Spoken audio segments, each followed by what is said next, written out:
think we can start off by maybe I want you to introduce yourself. You can Mhm. host me some other time on your own Okay. page. Yeah, But today I want sure. us to talk about yeah, yeah. Today I want us to talk about like what it is, what your experience has been like as a Mhm. virtual assistant, Mhm. and maybe get in some answers that potential VAs in Kenya or wherever in Mhm. Africa who people who are interested in joining this industry might want to know answers to some of the most common questions. Mhm. And so I got a few jotted down here, but you can always, like, if there's anything that I miss out on asking that you feel is important, you can always share that. Mhm. Yeah, Yeah, sure. so maybe you could start off by giving like an intro of yourself, because this is Okay. also going to go up on YouTube, and Okay. then we can get into the questions. Sure. So I'll just jump straight up. I'm Celine, Celine Musimbi. If people want to call me by my second name as well. So I am a full-time virtual assistant. I have been a virtual assistant for the last 3 years, and so far so good. I've been in in the digital space for the longest time, and I'm honestly loving this journey. And yeah, it's sometimes someone asks me, "Do you do this full time?" And I'm like, "Yes, I do this full time. I work from home. Sometimes I have work dates with other freelancers. Yeah, sometimes someone would ask if like this is the only thing I'm doing with my life, and I will tell them yes, I Mhm. am a full-time virtual assistant. I work from home, and sometimes I do have work dates with other individuals that are also freelancers. Yeah. So basically, what you're saying is like you have people questioning whether it's possible to make a full-time income as a VA. Yes. Yes. Like if that's the only thing you're doing with your life. So most people have this I don't know if it's a misconception Mm-hmm. that online work is like can only be a side hustle and not a full-time thing that somebody does. Oh, well, I would like to just shun that belief or that assumption. It's actually a myth because the fact that the way some people have their 9 to 5, they're showing up, let's say, from Monday to Friday, some from Monday to Saturday. The same way someone shows up from 9 to 5 in their physical job is the same way you, as an online entrepreneur, that is the same way you should show up for your business. And sometimes you'd even show up more than 8 hours a day. Like sometimes you'd find Yeah. yourself sleeping at midnight, waking up so early. And yeah, now as an online entrepreneur, you have to work extra hard for your business. So there's some people who just think that, oh, so I am an online entrepreneur, then it means that I get to sleep until maybe 10 a.m. I get to watch the TV all the time. No, no. The Yeah. same way you show up for your physical job is the same way you're supposed to show up for your online business. Awesome. I love that you've mentioned that because I get the same Mm-hmm. experience a lot with people who ask, like, especially when you meet up with old friends Mm-hmm. from college or high school, and somebody Mm-hmm. will ask you whether you got a good, like, have you been employed yet? Mm-hmm. Right? So it's Mm-hmm. like what you're doing isn't a job. Yeah. Yeah. So also there's something you've touched on about this being you've mentioned it as being an online business, Yeah. or you've used the term an online entrepreneur, Yeah. which was in some of my questions here because I was going to ask you to maybe mention to the viewers, like Mm-hmm. someone who wants to become a VA, is this like a job or a business, or is it both? And do some people perceive it as like if I become a VA, am I employed by somebody? So I think from what you've asked, I deduce that if someone is running this as a business or as an employee. So I'd like to say that as a virtual assistant, you're kind of like running this as your own business in the sense that you are the one who chooses how your system works. You choose the kinds of hours you Right. want to work. Yeah, and you also you decide on your pricing. So basically, it's your business. It's a system that you're trying to create so that when you start working with someone, they just come in and find that, oh, I'm offering these services and I'm charging this amount of money. So it's kind of like you're offering a business to business kind of thing, Mhm. rather you're not working under anyone. No, so it means that you're not like someone else's employee. No, you're not answerable to It's someone a else. B2B. Yeah. Yeah. Awesome, awesome, awesome. Yeah. So, like for somebody who's never heard about, I see a comment here. There's good. Can you organize and train a few young children? Mm-hmm. Yeah, definitely. Celine has a training on VA. If you're interested in like becoming a virtual assistant, She has a course on that you can like follow her page Yeah. on TikTok. And also, I'm going to leave a link to it. If you're watching this on YouTube, I'm going to leave a link to that on YouTube. But if you are watching this on TikTok, you can follow her page and find out more about how to join her training. Yeah. So for somebody who's hearing about becoming a VA for the first time, Yeah. how would you define what this is? Because a lot of people think that, it's just like maybe scheduling some meetings for people, like it's super easy, something that you can do without skills. I know so many people are looking for things to do without skills Yeah. today. So like define like what is a VA? What is a virtual assistant? Or So who?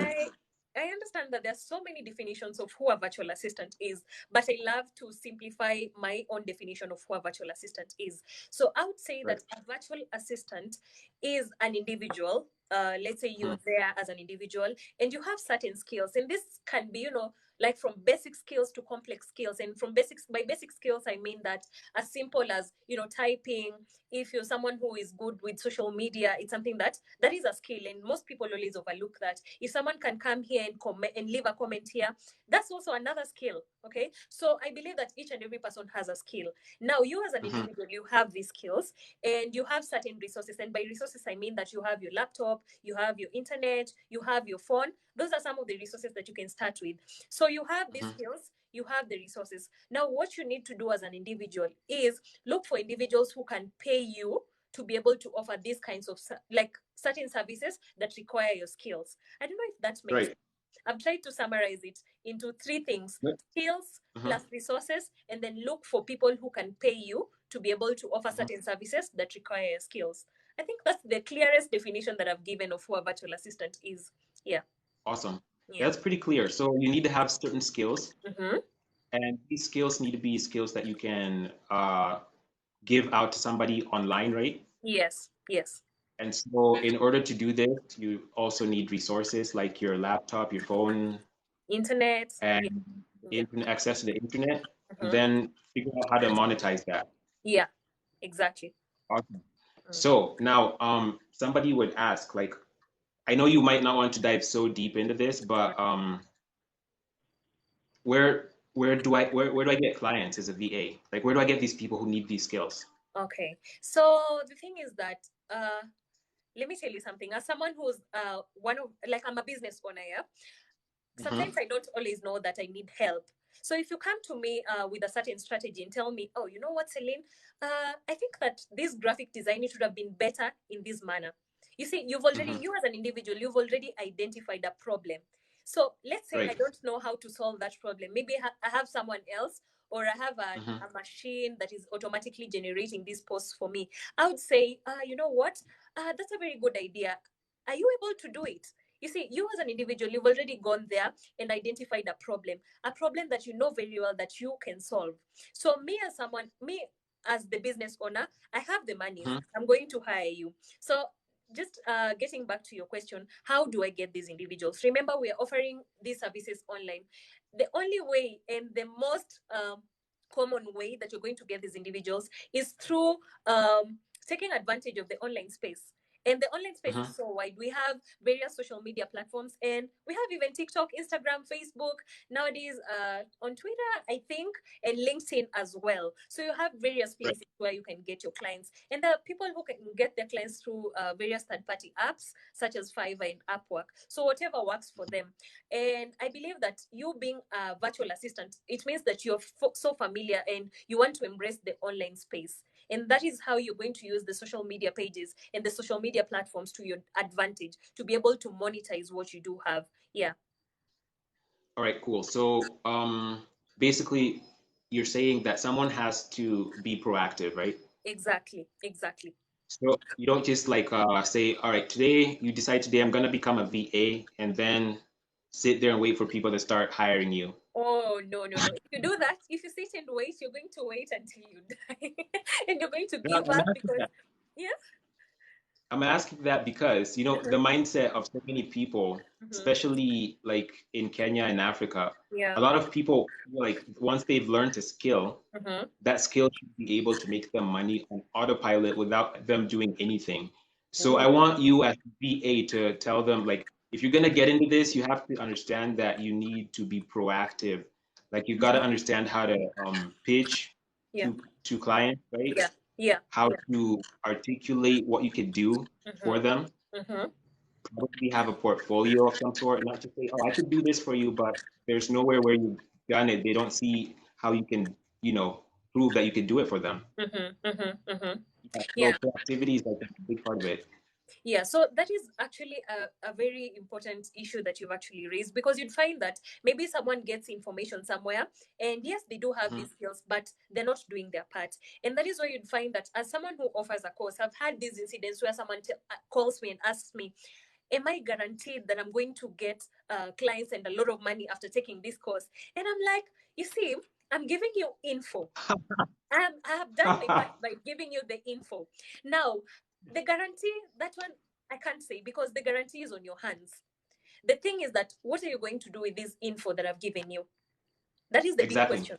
What are you going to do? 100%. Because as an individual, as an experienced virtual assistant, I've given you all the info that you need. You have all the resources that you need. You are equipped with these skills. Now, how you act on this info, how you act on the skills and the resources that you have, is what determines whether you're going to make it or not. And that is the point where most people don't understand. They would go online, do their research. Yeah, let's say they don't have money to invest maybe in a course or anything. It's not a crime.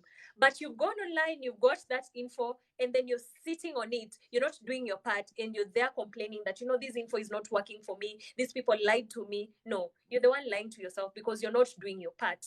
And that is where most people go wrong, because it's sad that most youths today just want an easy way out, and they don't realize that there's no easy way out. You as an individual, you have to do your part. Yeah. You've I don't know if got that to answers execute. your question. Oh, Yeah. 100%. It does. It does answer the question. Execution is super important. Yeah. I get what you're saying because I also experienced that. We experienced that in our online business. Like the other day, I had somebody asking me whether if they buy our affiliate marketing course, whether I can guarantee them that they will be getting results, and whether I can guarantee them that they will make money once they buy the course. And so what I told them, I can't account for your work ethic, Exactly. right? I can only account for my own work ethic. I get Yeah. results with Yeah. the knowledge that I have. Yeah. But just because I've transferred that knowledge to you and now you have it doesn't mean that you're going to do anything with it. Yeah. So another question I asked this person was, when you're going to school, when you went to college, Yeah. did you ask the lecturers in that school whether you would be guaranteed to make money after taking your course? Oh Lord, that is I never had that perspective. I think that is the line I'll start using, because by the way, we just went to school blindly because we didn't know, but we were promised, like at the back of our minds, we knew that we had to do our part. Even like Right. the simple step of going ahead and getting securing an attachment for yourself. Exactly. In Kenya, it's quite difficult, but you have to do your part at the end of the day, especially if you don't have connections in quotes. Yeah. 100%.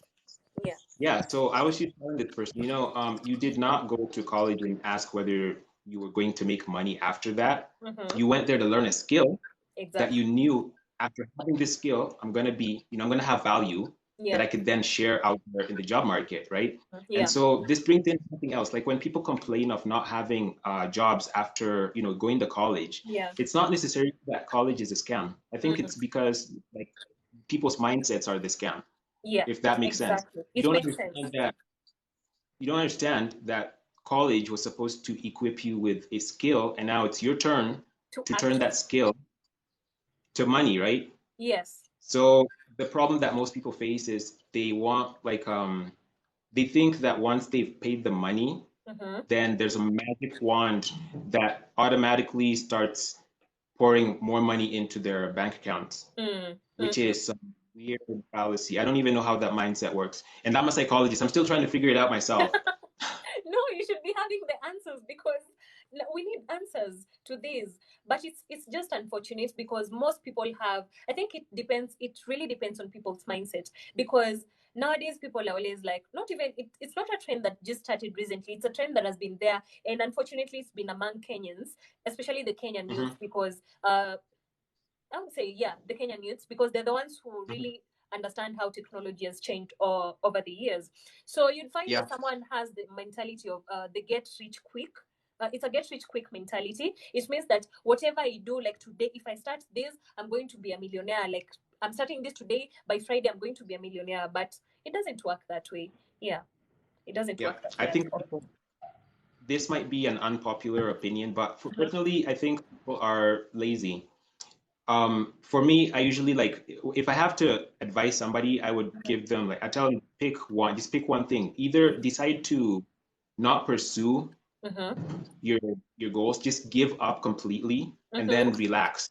Okay? Yeah. Just give up on them and relax. But Mm-hmm. if you decide that you want to live a like a freedom Yeah. type lifestyle where your finances are in order and you're not worried about money and you're not constantly looking for ways to make ends meet, Mm-hmm. then do everything that it takes Yeah. to get to that point because it's either you can't like be in between You because in can. between doesn't work, It right? doesn't. You just Mm.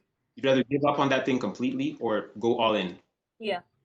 Yeah. And when you go all in, then it actually starts showing results. Exactly. And you'd find that I've also found myself in this position whereby you're procrastinating something. You know very well you're supposed to do it, but you're procrastinating it. Then one day you decide to do it, and you take a short time doing it, and then you enjoy the Hmm. results, and you're like, I wish I did this earlier. Meaning that if I finished it, let's say I'd set to do it on Sunday, like last Sunday. If I had done it that last Sunday, maybe I would have had a different idea or something Hmm. else, to be able to Hmm. build on that, and by Wednesday become a better person and maybe make even more money or make progress in whatever you're doing. So I believe that also, apart from laziness, most people procrastinate something, or most people want to sink in that, the state of, they want people to sympathize with them, but until people realize that no one is coming to save you, you have to save yourself. No one is coming to save Right. you. And this, I usually reflect on this every now and then, because just a little story. I know it's diverting, but No, just a go ahead. little story. Oh yeah. Or Hmm. I usually tell people of how I came to Nairobi. For me, I didn't grow up in Nairobi. I came to Nairobi because of school. And okay, I was a GQuat, and I was like, and my parents were like, you know what? Now this is your life. Now, would you like to stay in Nairobi after you finish school? Because now that one, it depends on you. And I really didn't want to go back to Ushago. I was like, Ushago, there's nothing like, because our home is so interior. So I was like, if I go back Hmm. there after school, I'd be derailing myself, because most of my adulthood life, like now I started getting more friends, like real friends in campus, Hmm. and everything of mine was kind of like here. So I Hmm. decided at that moment, I decided, my parents like cut my finances in a way, and I was forced to, like kind of look for jobs. I was doing promotion jobs, and I remember there was this time I was seated in my single room somewhere in Juja, and I told myself, Yeah. this is not the kind of life. This is not where I want to live. For the rest Hmm. of my life, being in Nairobi. And I was like, oh, I really envied people who in campus, they had the 32-inch screen TV. And I was like, I wish I had that. For me, I didn't even have like a real laptop. I had this big laptop. I think I'd inherited it from my bro. So Hmm. I decided, you know what, I'm going to do my best to be able to get myself out of this situation, because I realized that no one was coming to save me. I had to do something Right. on my part. And in as much as right now as we're speaking, I'm not yet where I am, but had I not Hmm. pushed myself to get out of that single room, I wouldn't have Right. gotten this far. So at the end of the Hmm. day, everyone should just remember that no matter what, whether you're in your 9 to 5, whether you're done with school and still figuring out what to do with your life, no one is coming to save you. You need to, first of all, Hmm. remember that even your siblings will not come to save you, because once someone gives you, let's say your sibling gives you 1,000 bob today, tomorrow, let's say by the end of the week, that money itakuwa imeisha. You'll need that money again, but will they continue being, spoon feeding you all the time? You have to learn to save yourself and pull yourself up. Yeah. So once people, 100%. Yeah. yeah, once people embrace that mentality, then I believe that hata your laziness and procrastination won't be there often. Yeah. Yeah. That's really amazing. And Mm-hmm. also, like you said, you're not really where you want to be, but it also brings in how our actions, Mm-hmm. they are our habits that we form, they Mm-hmm. compound, and eventually you start seeing results like way later on Yeah. after you've been doing the same thing consistently over a long period of time. Ooh, So yeah. the same way your like hard work Mm-hmm. compounds, Mm-hmm. the laziness and procrastination also compounds. People Yeah. don't realize that. So it Yeah. becomes harder and harder for you to start something later, way later on, than it would be if you decided to do it right now. Exactly. Yeah. Yeah, Yeah. like I don't know why people right now aren't like getting in on the social platforms, Mm-hmm. on TikTok and all Mm-hmm. these other platforms. 'Cause, like the more people like create accounts on here, Yeah. the more videos are being uploaded, the harder it's going to be to Mm. build up an account and reach like all the people you want to reach. So Yeah. it becomes more difficult the more people postpone. So Yeah. what would you say has been your most like challenging experience as a VA, or anyone who's like interested in becoming a VA? What should they be prepared to experience as challenges? Okay, so challenges, sometimes you'd get rejections from certain clients. And for me Right. at first, when I started, I would be the best version of myself, presenting myself, selling myself to these clients and giving them reasons why I'm the best person to join their team. But Mm-hmm. there are three answers that nowadays I've learned that it's normal. Number one, you can get a straight up no. And for Right. me, yeah, when I started, I was like, oh, this person told me a no. Am I not good enough or anything? So another answer is that they can tell you know what, just wait. Right now, I'll not be hiring. Maybe in the next few months. That one, at least you have some hope. And another one, which most people always expect, is yes. But I want people to understand that as you start, not everyone can be your client. Yes, they Mm-hmm. have good businesses, they have good systems, but not each and every person who comes to your life is meant to be your client. So I'd like to tell everyone that this is something that I really had to break myself to understand that not everyone can be your client. But at first, I saw it as a challenge, and I would feel so bad because someone would say, maybe you're probably from Kenya, and I'm looking for someone based in the US because of their tax system. And it's not because they were not rejecting me because I'm not good enough. Rather, they were rejecting me because of the systems of their business. To say mambo kama ya tax, that is something that Right. is out of my control. Yeah. So that is one of the challenges that I experienced. And another one, I think it was just, it's not really a challenge, but it's something that really happened to me. Just being so comfortable, you're in your comfort zone, thinking that Mm-hmm. maybe this client will one day wake up and tell you that, you know what, Celine, I don't want to work with you anymore because I've quit on my business. So that is something that everyone should be prepared, because you're offering your services like from business to business. What if they Mm-hmm. give up on their dream and your dream is still ongoing? So you also have to be prepared. Awesome. Yeah. That's pretty deep. So like what advice would you give to a newbie Oh, VA a who newbie. want to join the Yeah. industry? Yeah. So one thing I will tell them is that don't be afraid to invest. And by investment, when I say invest, maybe someone's mind has already clicked on finances. No. Investing time is, time is the most valuable asset that someone has on this earth. So by investing, you have to also invest your time in learning. And you're lucky enough to get someone who's, let's say for you, because let me say you're a guru when it comes to affiliate marketing and maybe teaching people article writing. You're already somewhere ahead, like some few steps ahead of that person who is just a beginner. So I'd want to tell people, like, Mm-hmm. if you get someone who is already a step ahead of you, don't be afraid Mm-hmm. to reach out to them for help, because we all need help. For me, the one thing that I really feel bad is that when I started my virtual assistant journey, I didn't have someone to guide me through, because yes, there were Mm-hmm. people, but they were offering their courses at, I think, $700, $600. And by that time I was like, I didn't see the need of investing that amount of money to a course. But trust you me, this year, I think in January, I enrolled to a course which was $700. If you'd asked me by then if I could like invest such an amount of money on a course, I would tell you no. But I realized the Mm-hmm. importance of learning from people who are already ahead of you, people who are already where you'd want to be.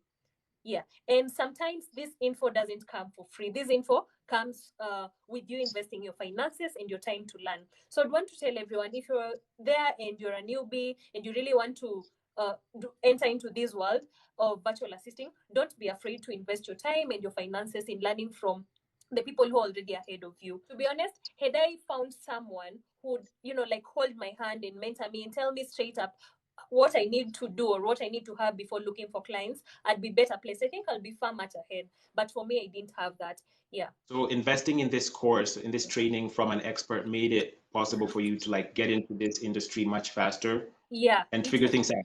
Yes, it would had I invested from the word go. Yeah, but for me, I made the mistake of not investing from the word go. But this year, I wanted to do something. I wanted to upgrade on my social media. I wanted to upgrade my social media skills. So I invested in a course that talks about social media, the ins and outs of social media. Yeah, management and Awesome. marketing. Yeah. I feel like what you've talked about concerning investment, that's a really big deal for me. It's one of the things I tell people, I have to tell people, I drill this into anyone who cares to listen, that you've got to invest in yourself. Exactly. Whenever you are paying someone who is an expert to teach you something, you've talked about the aspect of time, but I'd like to reiterate it by talking about the aspect of money. Yeah. So like people are afraid to invest in online courses for some weird reason, I don't know.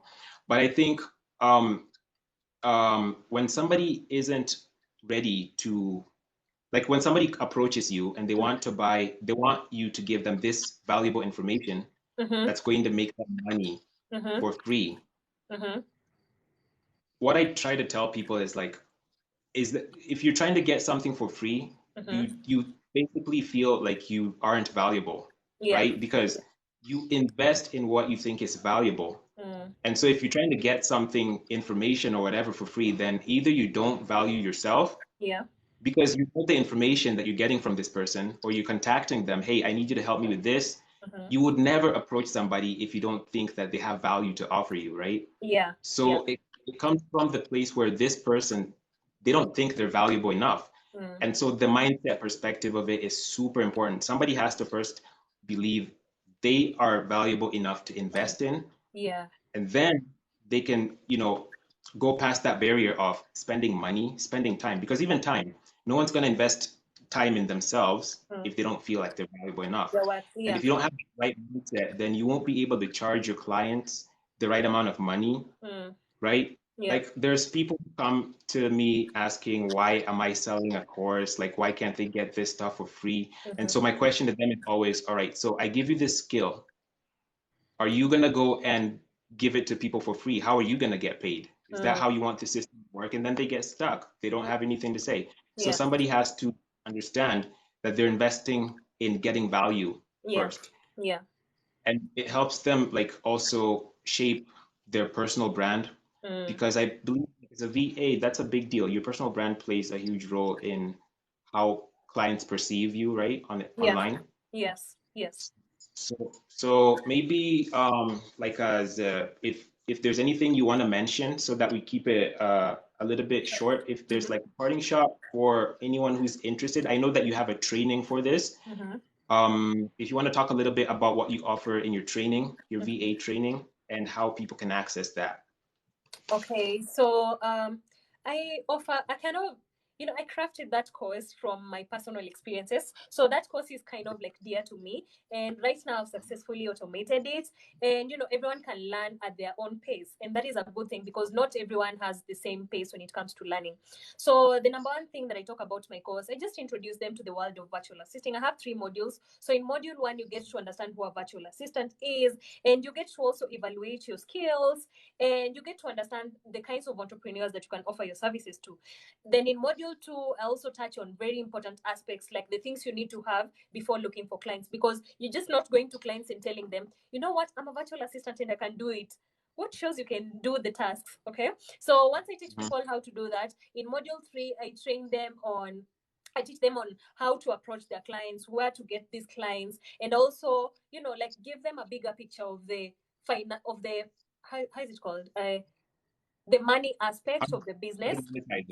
Yeah, with consistency, like what consistency can yield in terms of, your finances, because finance, it's important to have money, to be honest. It's very important to have money, and someone has to understand that, oh, if I do this right now, maybe as I start, it won't be as much as I would like, but as I continue being consistent, this is what I can get. Yeah, and also I also have some great news. This one I'm going to share later on my page, but I just came out of a call today at around 6 p.m. with a client, my client, and she asked me if I have a directory of virtual assistants whom I can manage to help with certain duties in her business, and she's expanding her business. And maybe not right now, maybe the virtual assistants won't start right now, but it's something that is going to happen in future. So I would just say it's not that I'm promising anyone that I'm going to give them clients, but by joining my training, it means that when an opportunity arises, I won't hesitate recommending someone, because I'm confident enough that they took my course, and I can confidently pass them on to someone else. Yeah, if my table is full, I can't be able to do everything alone. You can access my course here on TikTok by clicking the link in bio, and I think I'll also send you a link in case you want to put it on YouTube. Yeah. Cool. So I want you to give me one final thing. What, like right now, what is the, I know that the virtual assistant world changes because there's new skills coming up. What are some of the on-demand skills that people can learn right now that pay good money? I would say, or they're really in demand? Yeah, I would say social media management. That one is on demand. And I would actually say three things: social media management, admin support, and anyone who's good with, therefore, graphic design and web development. Yeah, those ones, themselves. Social media, graphic design, web development, and administration. Yes. Awesome. So you guys have heard it from one of the best VAs in Kenya, Africa, right? Yeah, thank you. Own the title. So thanks a lot for showing up for the live. Next time I'll be on your page, talk a little bit about what we do. Exactly. So it's been a great pleasure talking to you. Okay, sawa. I'll also text you to link you up with someone who I think he'd really love to have you on his site as well. Awesome. Sawa. Thank you so much. All right. Have a good one. You too.